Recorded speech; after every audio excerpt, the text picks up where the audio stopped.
Imagine a vibrant discussion between people that includes both openness and critical thought in the pursuit of truth. The Purchasing Truth podcast is an experience, a journey, an exploration of the impact that negative messages in politics and the media have on our families, community, society, and nation. Join your hosts, Bill Stierle and Tom Hazard, to discover new concepts and language strategies that will reveal effective ways of establishing truth.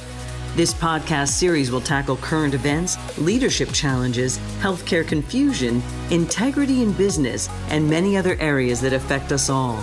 Gain clarity and understanding of the various truth perspectives. Welcome to Purchasing Truth. Hey everyone, welcome to Purchasing Truth. I'm Tom Hazard, along with your host Bill Stierle. And Bill, boy, there continues to be lots of things to talk about, lots of emotions that are at sort of extreme states, don't you think? I do. And the big thing, Tom, to really capture is how communication really actually activates and my voice is speaking right now. My brain is thinking some words to say. My beliefs are influencing it. My point of view is influencing the words that are coming out of my mouth. So, it's really kind of all about communication, which we've done, through these podcasts to talk about how truth gets purchased by communication and the emotions that go with that, the reactions of emotions and the overreaction of emotions, really can make a big difference. Like, for example, just to get us started off here, on a Facebook post, the question was, is it more damage to shut down the economy or more damage to, or is the pandemic more dangerous? I mean, basically they set up this duality. You've heard that question, right? I have people saying, like, all of this damage we're doing to the economy, keeping everybody home, people unable to work, is that damage the economy worse than maybe I've heard people say maybe letting natural selection just cull out a certain number of our population and it's going to be survival of the fittest, which you've always been popular with saying that was the beginning of Darwin's book, not the end. Not the end. No. Right. Collaboration and cooperation or co-evolvement was at the end of Darwin's book. Just the thing we need now on social, the way we're communicating around, collaborating and cooperating online, is literally out of Darwin's book. it's like oh duh. Well, if we're collaborating together, then it's not survival of the fittest, it's survival of the community, which is basically a school of fish. Basically a group of human beings deciding to prevent a pandemic and not step into so what? So we're going to lose this thing. Okay, so that brings us to the concept called acceptable losses. Oh my. Now, as soon as we put that sucker in there, acceptable losses, and because when I saw the Facebook posts about the question, they go like, well, acceptable losses is that you're going into something knowing that you're going to lose a group of people. So in war, there's acceptable losses, but not to the person who lost. I agree. I mean, the thing that comes to mind is the DDay Invasion on the beaches of Normandy. I mean, they had to know, those military leaders had to know those first waves were going to be sacrificed. They had to. There's the first waves, the groups of people. Let's get into the war. We're still breathing, and when we're shot, we're not. And if we're still breathing, that means we haven't been shot. So keep going. Let's get into the war. Let's get into this thing. Acceptable losses, acceptable casualties. And what is it worth for that? Now, as soon as I shift the acceptable losses in war and I say acceptable losses in business,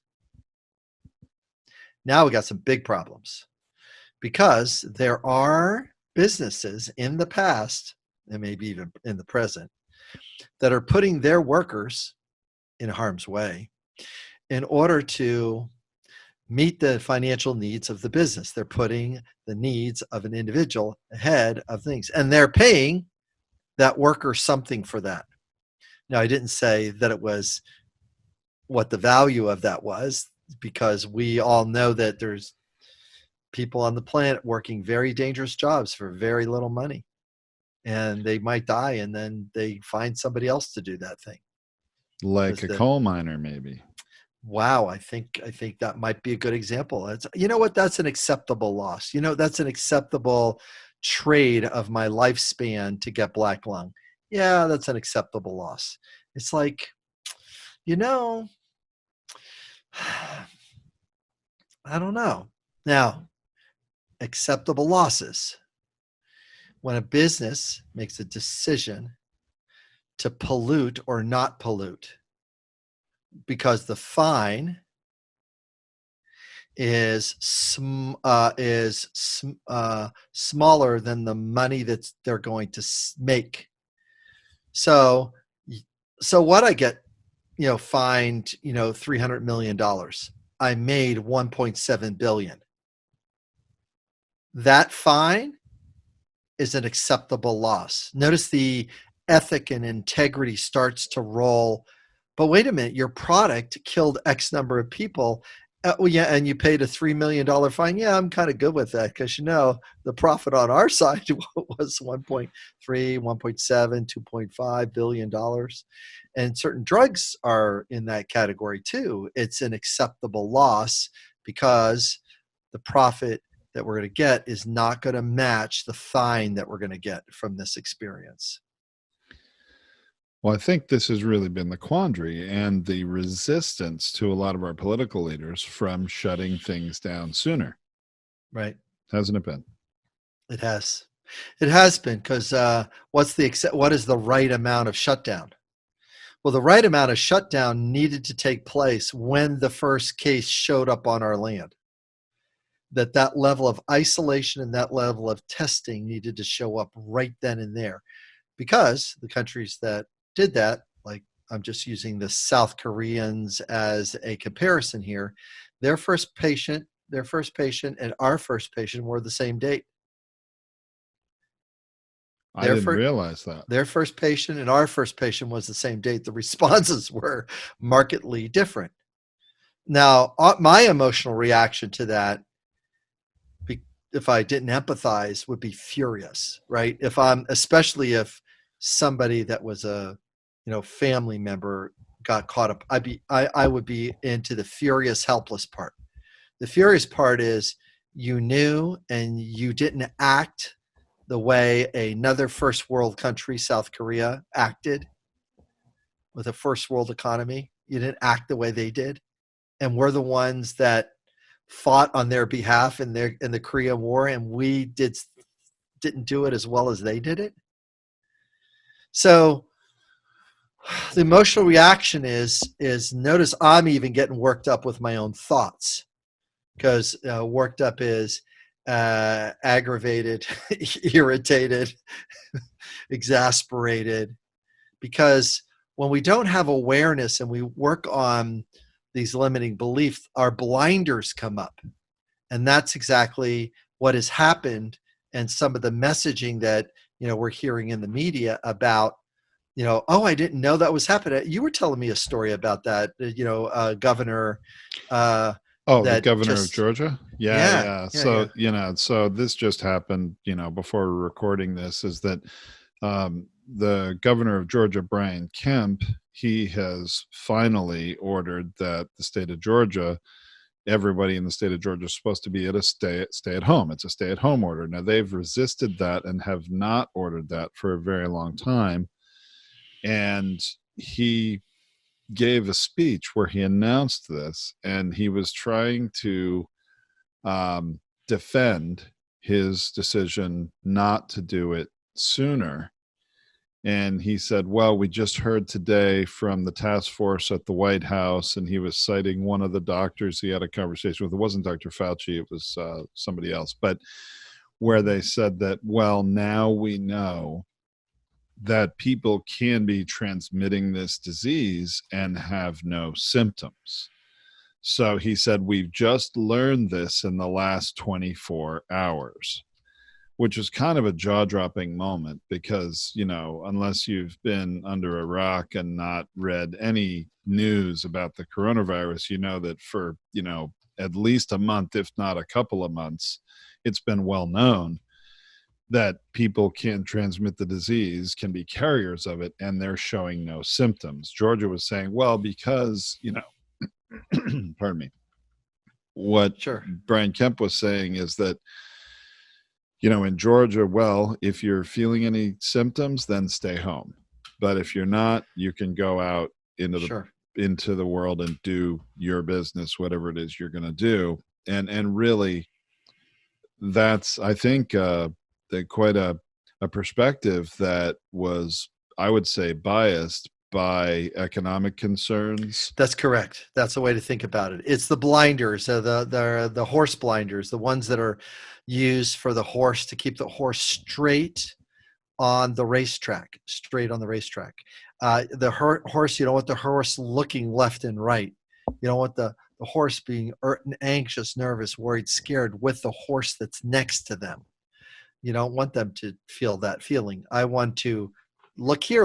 I'm holding my own blinders up right now.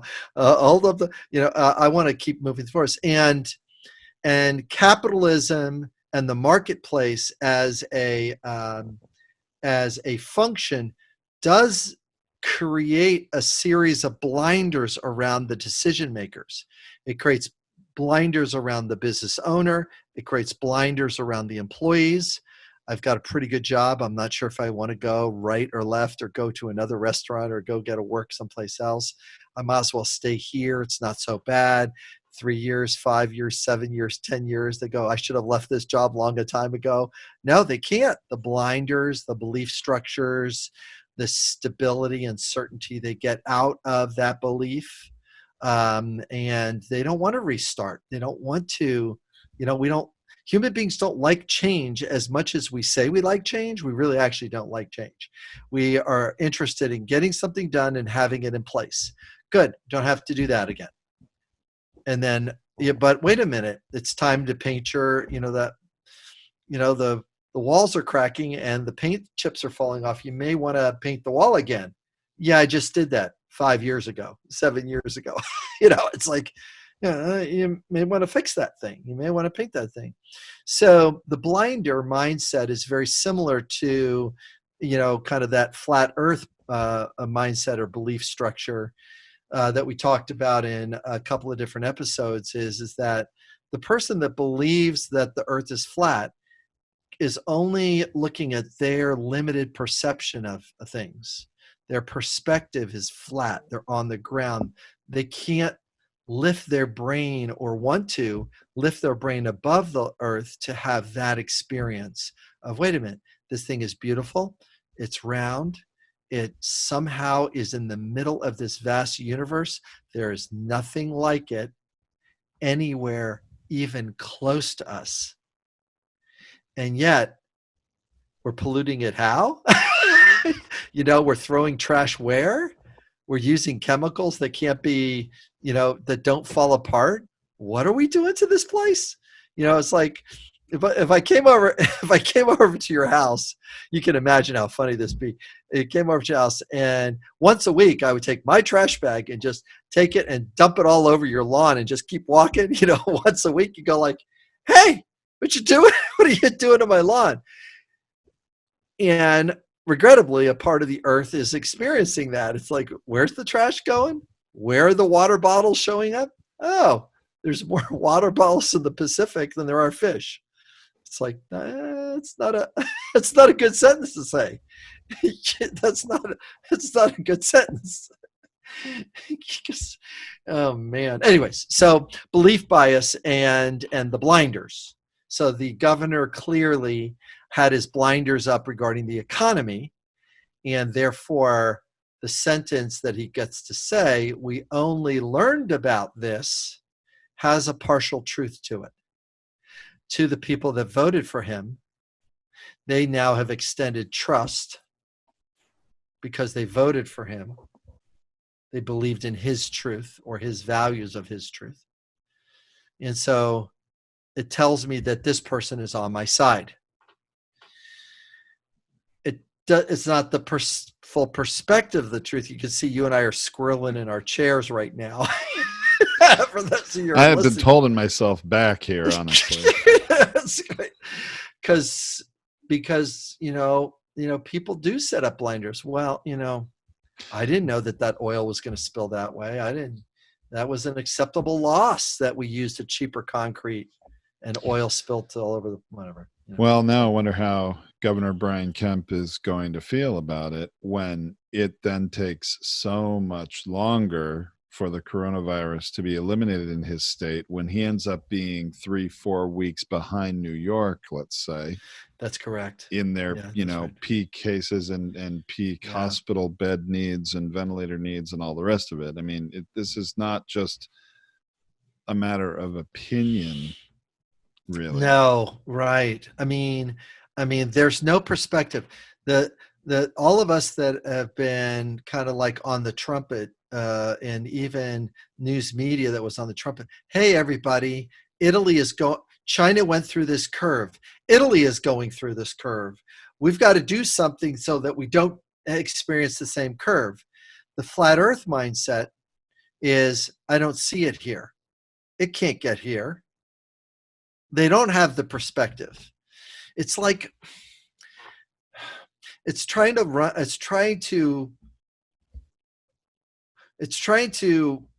run a business from the money that you made last month, your accounting sheet from last month. It's called it's a rear view mirror perspective. We've been doing great. Look at last month. Look at the last 6 months. Look at the last 9 months. Look at the last year. Our company's doing great. Yeah, not now. They're not because the perspective wasn't there. And some people that can see the perspective and can look ahead and have that larger vision, and they're able to shift their perspective and perceptions quickly, they're the ones that are safer. Those are the ones that are able to make the stock trade. Those are the persons that know when to get out, without information that they've borrowed from a Senate committee. So really, really important that we get a hold of our belief biases and realize that, I know you don't, Brian, I know that you, Governor Kemp, I know you didn't want to scare your folks and you wanted to keep your business people happy. But regrettably, you've cost lives and you've made it last longer. Bill, I know we probably weren't planning to bring this issue up. I'm going to do it anyway because I want to ask you a question. Do you think that building of the wall, okay, in air quotes here on video, the wall on the Mexican border, is a bit of a flat earth mindset? The idea that it is going to keep out all of the ills that our nation suffers from people coming from other countries. And I think if anything amplifies the reality, the truth, which is purchasing truth, if anything amplifies the truth that you can't shut off our borders to keep a virus out, and if you can't keep a virus out, you can't keep people out, because there are just so many ways that people come into our country, from planes, from cruise ships, driving, walking. I mean, the wall is not. It's not the really seeing the earth as round, is it? It is not. It is not seeing the earth as round. And people that voted for that mindset are thinking the same thing and their mindset is flat, just like that belief is flat. They're not looking at numbers. They're not looking at costs. They're not looking at the advantages. They're most certainly not looking at what the value of somebody coming from another country to get to here. That immigrant is basically saying this to themselves. One powerful, powerful sentence. My country does not have anything for me. If I go to America and bite the dirt, get paid low wages, at least my children will be able to have a good life. It is literally one of the most sacrificial things that an immigrant does in their mindset. They ain't coming for wealth or to take a job because they know they have to take the lowest job on the totem pole. They already know they're picking fruit. They already know they're being a busboy. They already know. They already know here is the lowest spot, and my kids are going to be better off for it. I'm going to get my kids are going to learn something. They're not learning anything where I am. You see what I mean? So yeah. that's the thing. It's a generational perspective of advancement, not a right personal one. You're starting over if you're going to do that in many cases. Starting over. Yeah, very, very courageous. But yes, the wall is a flat earth mindset. And the reason why it appeals to voters and the number of voters that wanted Trump to talk about and reinforce that idea of the wall is because a part of their beliefs and their flat earth mindset is coming off of the 1950s, the 1960s affluence, 1970s affluence that was taking place at those times until the whole thing turned in 1980. In the 80s, yes. In the 80s, it all turned. So, and then that's when all the reductions start showing up, which is actually, they're trying to get that body of time back when America was that, which is, here it comes. The rich were taxed at, 75 up to, not up to 90%, but 75. And there was a progressive tax and all that money was brought down to feed the middle class, to build out a capitalist system in order to get people to spend, pay taxes, buy and sell things, and contribute to the greater good. And all that stuff was what that generation did, coming off of 1940s, 50s, and 60s and 70s. Those years, more of the earlier ones, the 50s is all about, hey, we have money to buy a house. We have money to have a middle class job. We have money to, there's schools being built here. There's communities that are being built here. There's a place for us to come back to. Europe was rebuilding. We were building fresh and new with our economy and in our things. So really, really valuable to bring the wall into this communication. Yeah.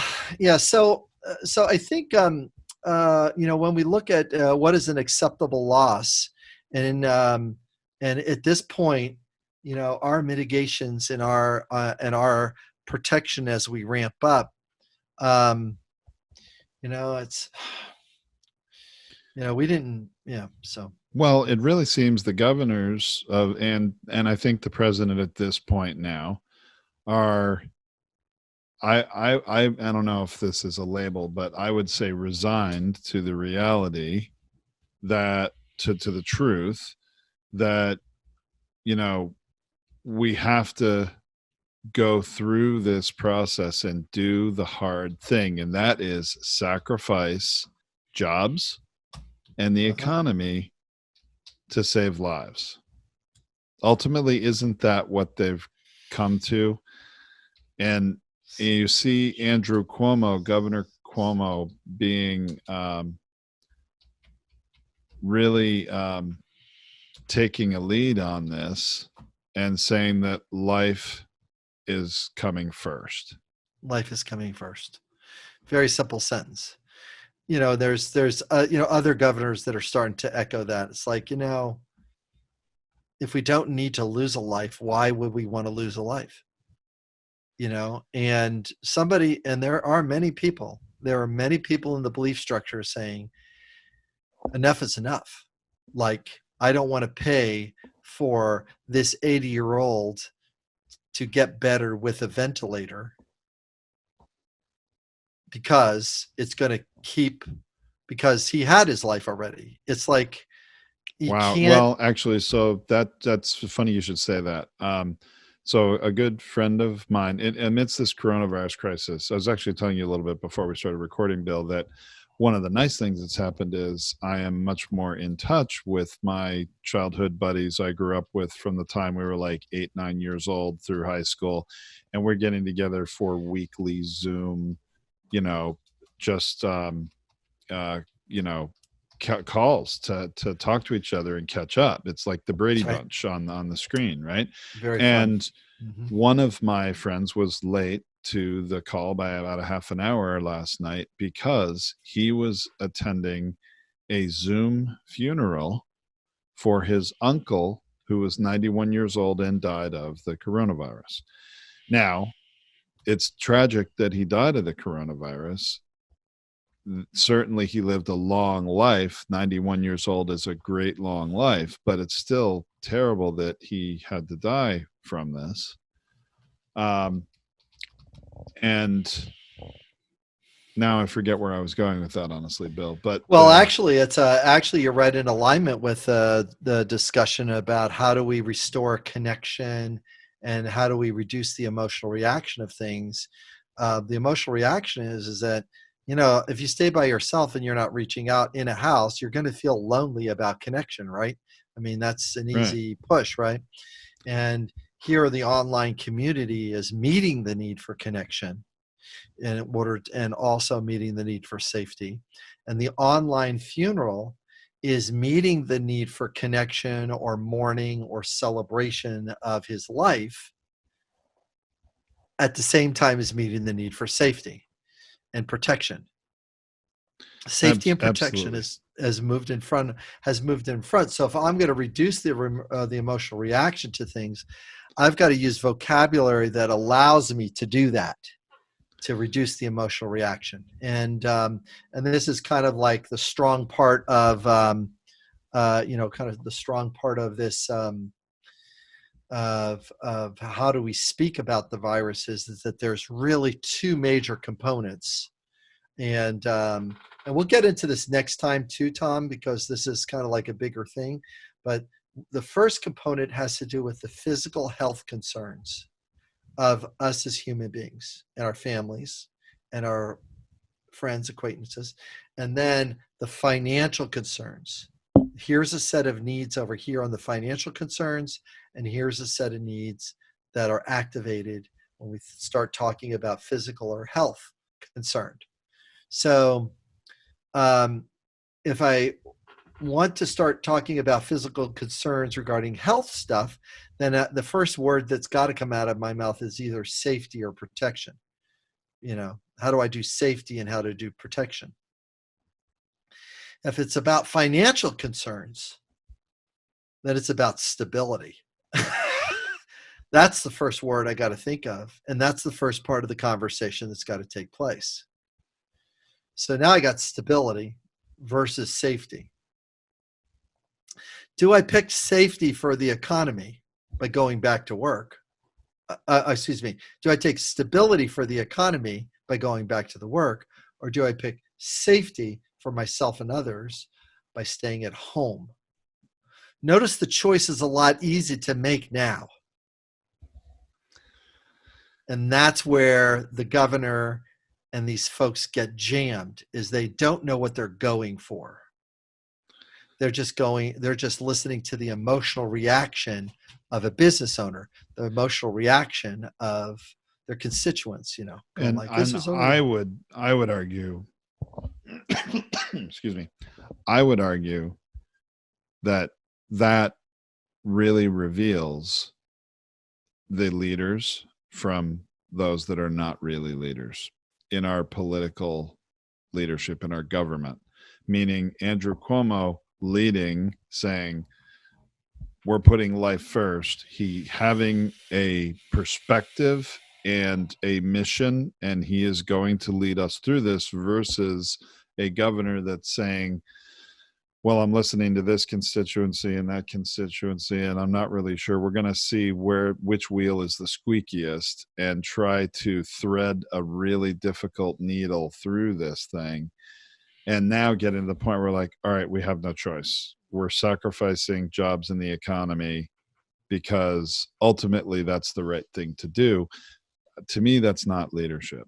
That's, I Yeah, guess, well, it's reactive. It's reactive leadership. So Yeah. it's still leadership, but it's reactive. Okay. It's crisis. Okay. It's there's a crisis. I'm just looking for where they're reacting emotionally. They're not reacting from a solid motive.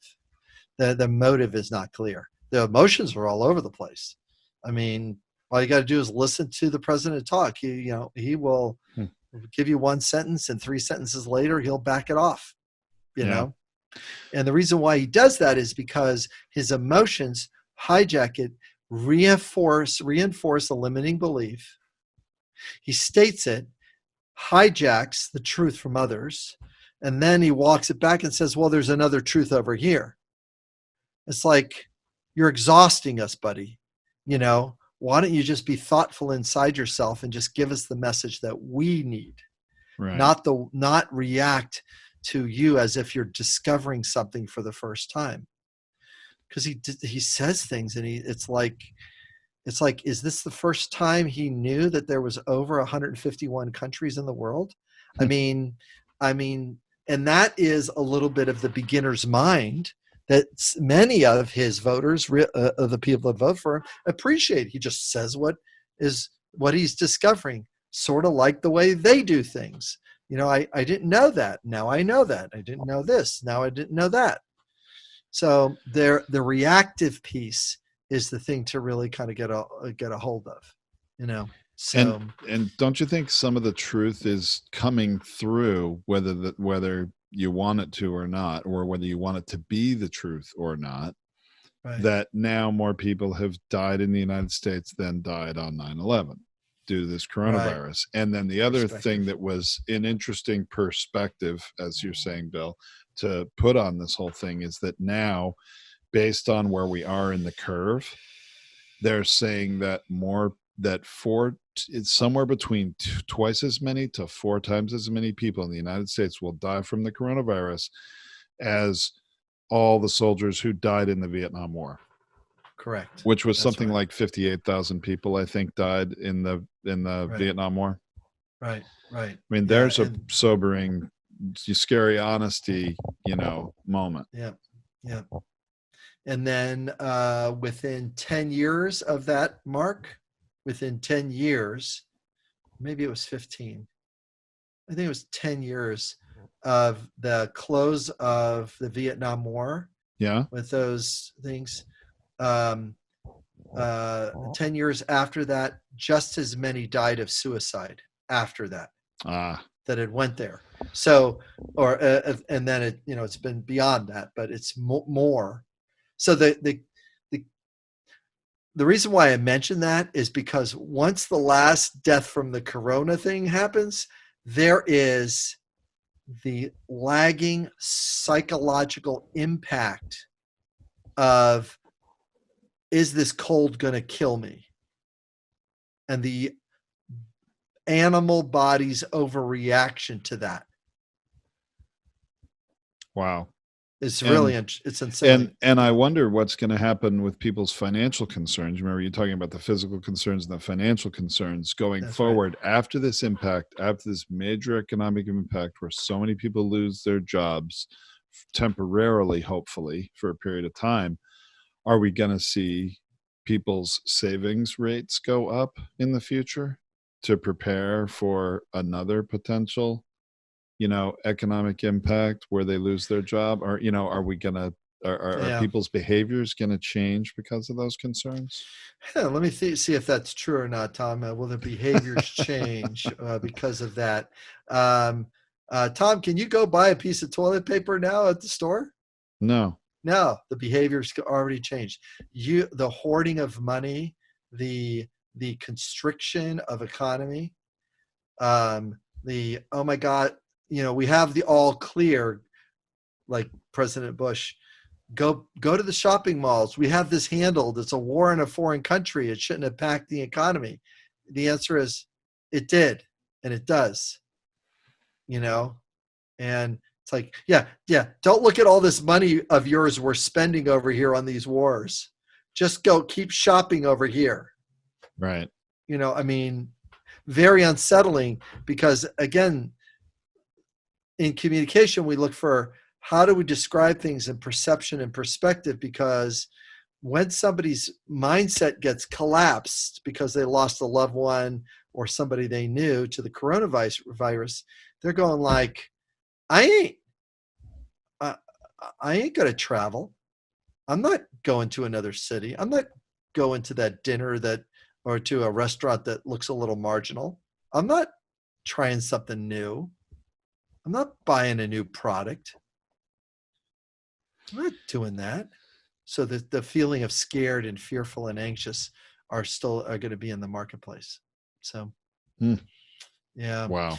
So one of the things that we'll go over, Tom, next time around is we'll maybe go into these in greater depth of how do you speak to the health concerns and the considerations that go with that, and how do you speak to the financial concerns both for ourselves and for others, and what's healthier language to use, and to restore certainty, not in life, because both of us know certainty in life is not something you can guarantee, but certainty in language, certainty that I feel calm that my day was fulfilled, or that I was able to purchase something and I'm not going to get bit, like 2 months from now because of something. Well, I think that would be very helpful, because I think, we talked often in this podcast when we were really talking more politically that after the next election, there is going to need to be a restoration of sorts in America. Well, now I think we have a different kind of a restoration that's going to need to take place, don't you? Mm-hmm. Yes. There's definitely there's two major restorations that need to take place, and that one of them is coming through the election that's coming up, and the restorative process that needs to take place. No matter who wins, there's got to be a restorative process that takes place. Because if President Trump did get reelected, there's going to be a restorative process that needs to take place. And then on the other side, if the new presidential candidate, Democratic comes into power, there's got to be a restorative process that needs to take place there. And that's a little bit about what we're up to next. So, well, and of course, amidst restoring our economy and restoring our need for safety and protection over the virus, I mean, my goodness, that's right. Yeah. We're in an extraordinary place, aren't we, Bill? We really are. All right, my friend, this has been a lot of fun. Thank you all for listening, and until next time. Thank you for listening to this Purchasing Truth podcast. We trust that you have enjoyed this engaging and thought-provoking conversation. Our hope is that you've received value, found clarity, and broadened your truth perspective in this episode. If you did, leave us a review or visit our website, purchasingtruth.com. Join us again for another informative and content-rich discussion here at the Purchasing Truth podcast. Don't just accept whatever information comes your way. Join the discussion. Discover your own voice. Purchase your own truth.